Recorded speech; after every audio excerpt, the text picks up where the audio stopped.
নমস্কার। ঠাকুরকে প্রণাম জানিয়ে আজকের নিবেদন। ফণীন্দ্র কুমার মালাকারকে শ্রী ঠাকুর জিজ্ঞাসা করলেন, কেমন আছেন? আমি বললাম, আপনার দয়ায় ভালো আছি, কিন্তু মনের সঙ্গে আটিয়া উঠিতে পারিতেছি না। কি করলে মন স্থির হইবে? শ্রী ঠাকুর বললেন, চেষ্টা দ্বারা মন স্থির করা যায় না, তাতে বিপরীত ফল ফলে।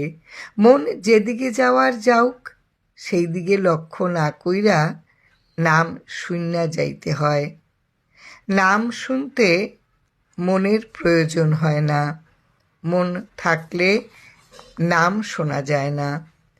জীবের সাধ্য নাই নাম করে, নাম করে শিবে, আর নাম শোনে জীবে। নাম প্রাণে গাঁথা থাকে বলিয়াই নাম হয়।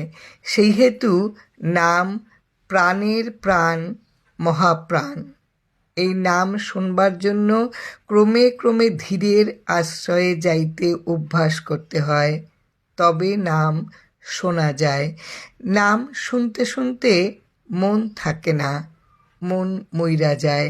সেই কারণে মন স্থির করার জন্য কোনো প্রয়োজন নাই। জয় রাম, জয় রাম।